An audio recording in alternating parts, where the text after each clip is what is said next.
নমস্কাৰ এই মুহূৰ্তত আহি পৰিছে সন্ধিয়া কেইবাটাও বিগ ব্ৰেকিং নিউজ গোটেই অসম তথা ভাৰতৰ বিভিন্ন প্ৰান্তৰ পৰা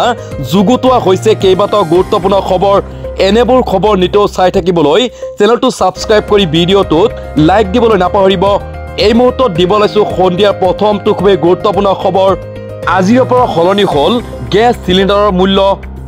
আজি কোন জিলাত ৰন্ধন গেছৰ কিমান দাম পহিলা ডিসেম্বৰত প্ৰকাশ পালে চিলিণ্ডাৰৰ নতুন মূল্য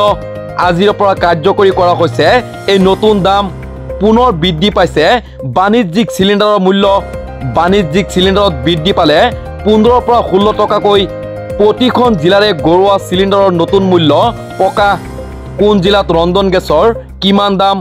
বজালিত প্ৰতিটো গৰুৱা চিলিণ্ডাৰৰ নতুন মূল্য 845 টকা বাক্সা জিলাত প্ৰতিটো গৰুৱা চিলিণ্ডাৰৰ নতুন মূল্য 860 টকা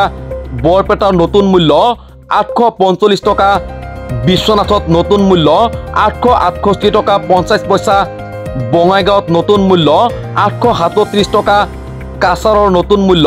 937 টকা 50 পইচা চৰাইদেউৰ নতুন মূল্য 818 টকা 50 পইচা চিৰাঙত নতুন মূল্য 837 টকা দৰঙত নতুন মূল্য 860 টকা এই মুহূৰ্তৰ পৰৱৰ্তী খুবেই গুৰুত্বপূৰ্ণ খবৰটো হৈছে বাংলাদেশ সীমান্তত প্ৰৱেশৰ চেষ্টা কৰিছে প্ৰতিবাদকাৰীয়ে সীমান্তত অপ্ৰীতিকৰ পৰিস্থিতি বাংলাদেশ সীমান্তত প্ৰৱেশৰ চেষ্টা প্ৰতিবাদকাৰীৰ সীমান্তত অপ্ৰীতিকৰ পৰিস্থিতি শ্ৰীভূমিৰ ভাৰত বাংলা সীমান্তত উত্তপ্ত পৰিস্থিতি CRPF BSF আৰক্ষীৰে সনাতনী ঐক্য মঞ্চৰ হতাহতি চলো বাংলাদেশ প্ৰতিবাদৰ মাজতেই এই তীব্ৰ উত্তেজনা বাংলাদেশ সীমান্তত প্ৰৱেশৰ চেষ্টা কৰিছে প্ৰতিবাদকাৰীয়ে শ্ৰীভূমি ভাৰত বাংলাদেশ সীমান্তত উত্তপ্ত পৰিস্থিতি আৰক্ষী BSFৰ সৈতে প্ৰতিবাদকাৰীৰ সংঘাত প্ৰতিবাদকাৰীক বাধা দিবলৈ গৈ আহত হৈছে আৰক্ষী সীমান্তৰ 200 মিটাৰ নিলগত তিনিটাকৈ বেৰিগেট স্থাপন এই মুহূৰ্তৰ পৰৱৰ্তী খুবেই গুৰুত্বপূৰ্ণ খবৰটো হৈছে স্বাস্থ্য বিভাগত খালী হৈছে 2047টা পদ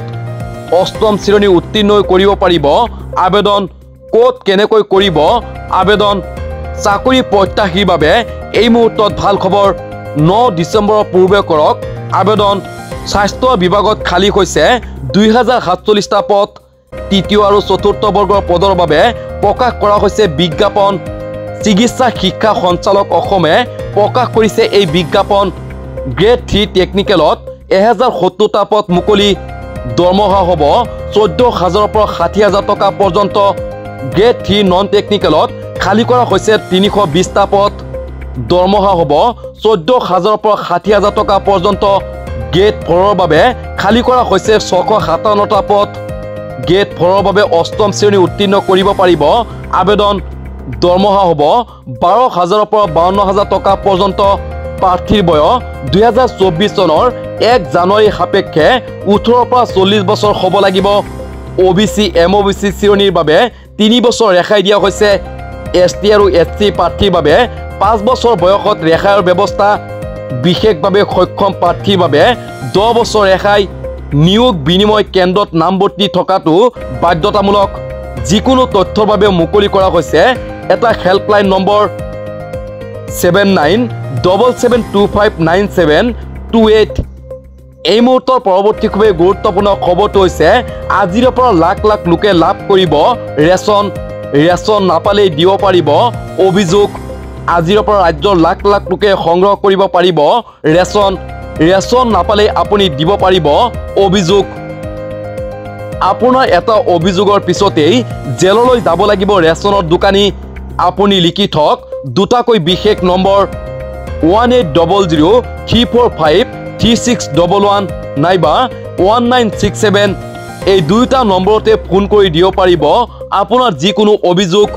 দোকানীৰ লগতে গ্ৰাহকেও মানি চলিব লাগিব কেইবাটাও বিশেষ নিয়ম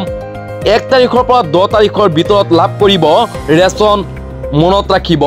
ৰেচনৰ চাউল সংগ্ৰহ কৰাৰ সময়ত দিয়ক আপোনাৰ ফিংগাৰপ্ৰিন্ট দিহে সংগ্ৰহ কৰক ৰচিদ EPOS মেচিনৰ দ্বাৰা দিয়া ৰচিদ ল'ব লাগিব হিতাধিকাৰীয়ে অন্তদয়া অন্ন যোজনাৰ অধীনত 35 কিলো চাউল লাভ কৰিব গ্ৰাহকে অগ্ৰাধিকাৰ পৰিয়ালে 5 কিলোকৈ লাভ কৰিব ৰেচন হিতাধিকাৰী ৰেচন সংগ্ৰহ কৰি ল'ব লাগিব ৰচিদ 1 তাৰিখৰ পৰা 10 তাৰিখলৈকে দিনজোৰাকৈ খোলা ৰাখিব লাগিব ৰেচনৰ দোকান। ৰাজ্যৰ খাদ্য ৰাজহুৱা বিতৰণ আৰু গ্ৰাহক পৰিক্ৰমা বিভাগে জাৰি কৰিলে এই বিশেষ বিজ্ঞাপন।